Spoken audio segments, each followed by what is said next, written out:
Assalamualaikum dan selamat sejahtera semua. Cikgu Fizah doakan adik-adik semua berada dalam keadaan sihat dan walafiat dan sudah pun bersedia untuk sesi pembelajaran kita pada hari ini. Jom sama-sama kita belajar tajuk 5.3 mutasi bersama dengan Cikgu Fizah. Kita mulakan tajuk kita pada hari ini dengan maksud mutasi. Dengan maksud mutasi, apakah yang dimaksudkan dengan mutasi? Mutasi merupakan perubahan secara spontan dan rawak pada maklumat genetik dalam gen atau kromosom yang menyebabkan perubahan ciri ataupun fenotip. Maksudnya mutasi ini boleh berlaku secara spontan, boleh berlaku secara tiba-tiba, boleh berlaku secara rawak, sama ada berlaku pada gen ataupun berlaku pada kromosom. Dan mutasi ini juga boleh menyebabkan perubahan ciri ataupun fenotip, perubahan ciri-ciri fizikal pada seseorang. Organisma yang sudah pun mengalami mutasi, kita namakannya sebagai organisma mutant. Mutant ni maksudnya organisma tersebut telah pun mengalami mutasi. Okey, mutasi terbahagi kepada dua, sama ada mutasi kromosom ataupun mutasi gen. Senang untuk adik-adik ingat, bagi mutasi kromosom, penyakitnya semua bermula dengan perkataan sindrom. Sindrom Down, sindrom Turner, sindrom Klinefelter. Manakala penyakit-penyakit yang disebabkan oleh mutasi gen pula antaranya ialah buta warna, anemia sel sabit, thalassemia, hemofilia dan juga albino. Kita akan tengok satu persatu setiap penyakit tersebut selepas ini. Okey. Tadi cikgu dah sebut mutasi terbahagi kepada dua, sama ada mutasi gen ataupun mutasi kromosom. Okey, kita tengok sepintas lalu apa perbezaan antara mutasi gen dan juga mutasi kromosom. Mutasi gen disebabkan oleh perubahan kimia pada struktur gen. Perubahan kimia pada struktur gen. Apa maksudnya? Okey, kita tengok contoh yang cikgu berikan. Ini adalah kromosom normal.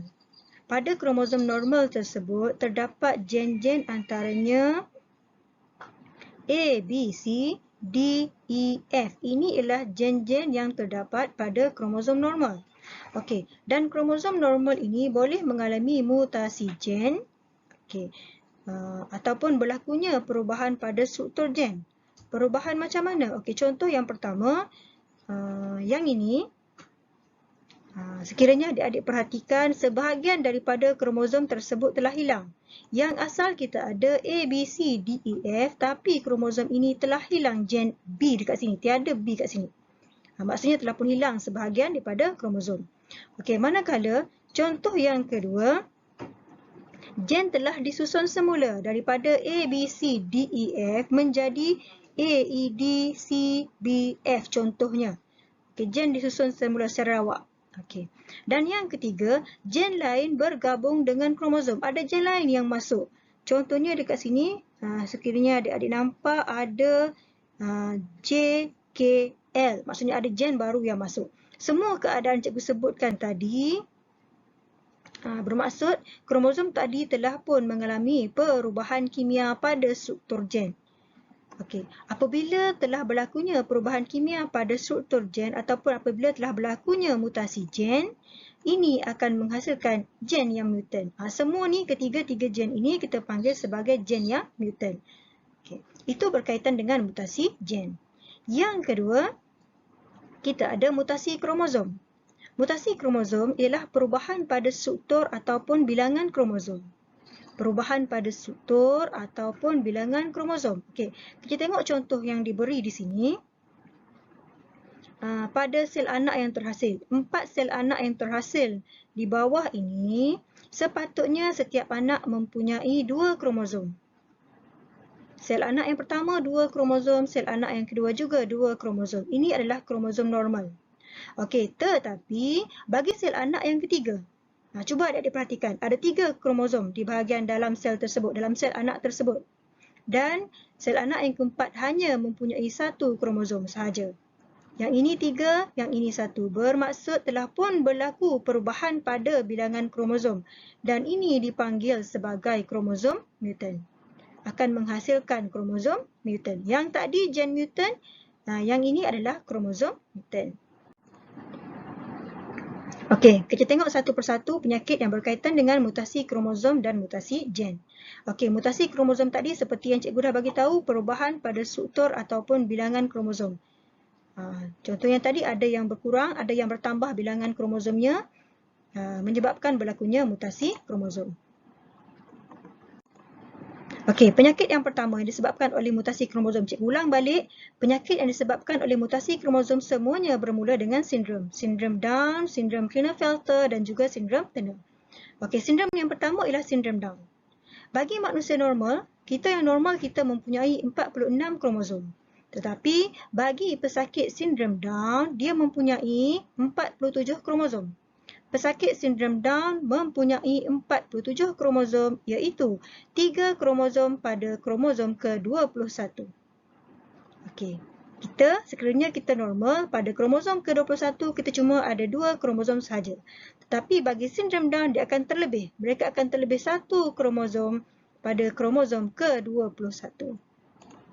Kesannya, apabila mereka memiliki lebih 1 kromosom pada kromosom ke-21, menyebabkan ciri-ciri yang berikut. Contohnya, kerencatan fizikal dan mental, lemah sistem kardiovaskular, mata sepet, muka leper, hidung dan mulut yang kecil, lidah terjeler, serta tapak tangan dan jari yang pendek. Ini adalah ciri-ciri fizikal bagi pesakit sindrom Down. Penyakit yang kedua ialah sindrom Turner. Sindrom Turner. Sindrom Turner berlaku pada perempuan. Berlaku pada perempuan hanya mempunyai 45 kromosom. Biasanya kita ada 46. Sekarang cuma ada 45 kromosom sahaja, iaitu 44 autosom dan 1 kromosom X sahaja. Sepatutnya perempuan mesti mempunyai 2 kromosom X. Tetapi bagi pesakit sindrom Turner, hanya mempunyai 1 kromosom X sahaja.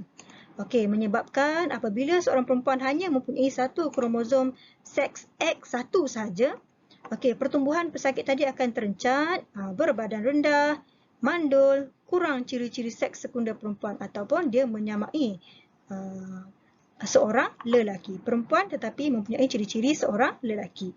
Ini bagi sindrom Turner sebab dia kurang 1 kromosom X. Dan yang ketiga kita ada sindrom Klinefelter.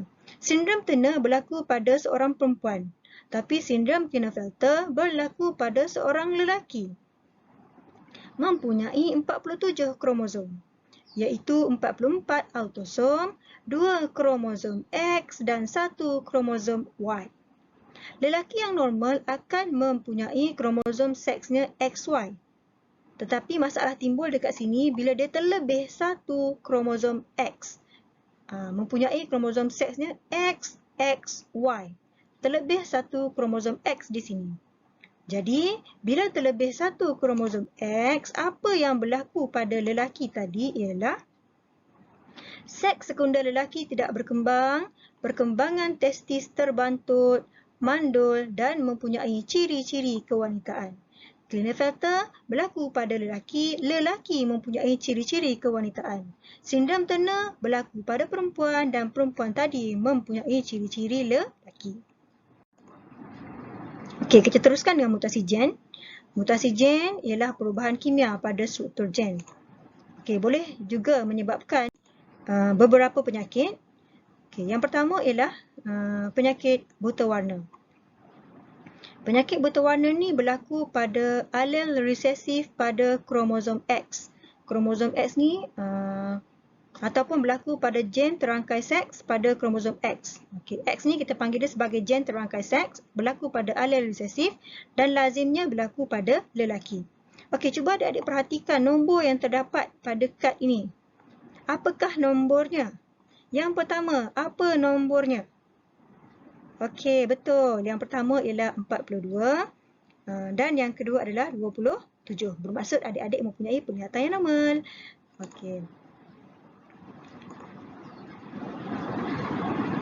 Bagi pesakit buta warna tidak dapat membezakan warna merah dan warna hijau. Dan akan menghadapi kesukaran terutamanya waktu memandu. Waktu memandu di perjalanan akan jumpa lampu isyarat traffic light. Dan bagi pesakit buta warna tadi, dia tak dapat membezakan warna merah dan warna hijau. Dia nampak warna merah, nak terus ke nak berhenti? Nak terus ke nak berhenti? Sebab confused. Itu adalah buta warna. Tidak dapat bezakan warna merah dan juga warna hijau. Okey, penyakit yang kedua ialah penyakit anemia sel sabit. Okey, penyakit anemia ini adalah penyakit darah. Penyakit darah berlaku pada alel resesif pada autosom. Kita ada autosom, kita ada kromosom seks. Jadi anemia ni berlaku pada alel resesif pada autosom. Okey. Bagi orang yang normal, bentuk sel darah merah kita, yang ni, ini adalah sel darah merah yang normal. Bentuknya kita panggil sebagai bentuk dui cekung. Dan fungsinya adalah untuk mengangkut oksigen ke seluruh bahagian badan manusia. Okey, tetapi bagi pesakit anemia sel sabit tadi, daripada berbentuk dui cekung tadi, bentuknya telah pun berubah menjadi bulan sabit yang ini. Okey, apabila berbentuk bulan sabit telah pun bertukar daripada keadaan yang asal menyebabkan fungsi pengangkutan oksigen tidak sempurna. Oksigen tidak dapat dihantar ke seluruh bahagian badan. Maksudnya pengangkutan oksigen tadi tidak sempurna.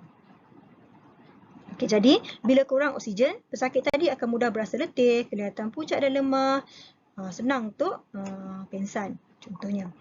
Okey, itu adalah. Berikutnya ialah penyakit hemofilia.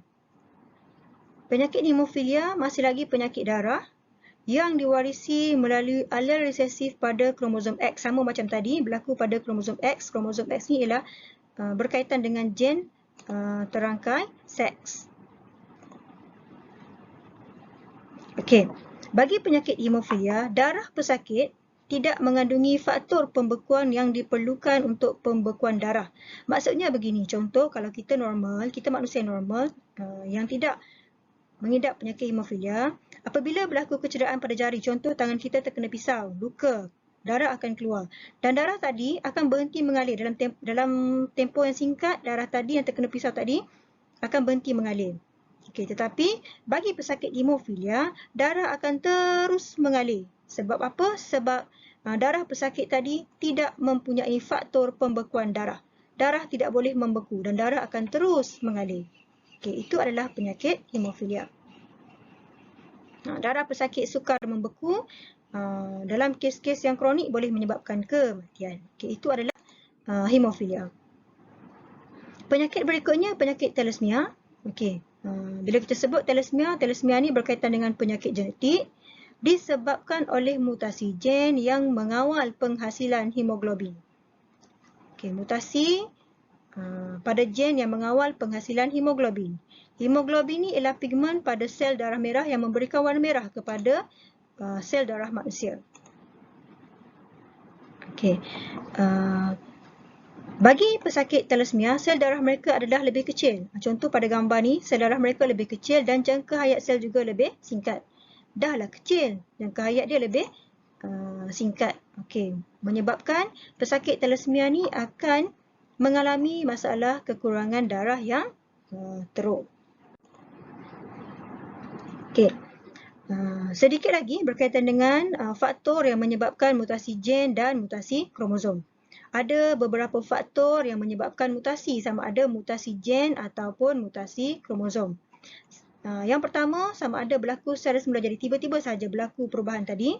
Okey, yang kedua, faktor yang kedua ialah kehamilan pada usia yang lewat. Biasanya perempuan yang mengandung pada umur 40 tahun dan ke atas, kehamilan pada usia yang lewat, lebih mudah terdedah kepada mutasi, boleh menyebabkan mutasi. Okey, ataupun kita terdedah kepada karsinogen. Karsinogen ni ialah bahan-bahan yang menyebabkan kanser, contohnya bahan kimia. Okey, juga boleh menyebabkan mutasi. Sinar ultraungu daripada cahaya matahari sekiranya terkena terus sinar ultraungu dalam kepekatan yang tinggi juga boleh menyebabkan mutasi. Sinar X pun boleh menyebabkan mutasi dan juga sinaran radioaktif, contohnya sinar gamma. Ini pun boleh menyebabkan mutasi, sama ada mutasi gen ataupun mutasi kromosom. Okey. Ini saja untuk cikgu kongsikan pada hari ini. Semoga bermanfaat untuk semua. Jangan lupa like, share dan subscribe video cikgu untuk cikgu hasilkan lagi banyak video-video yang bermanfaat untuk semua. Okey, sekian. Assalamualaikum.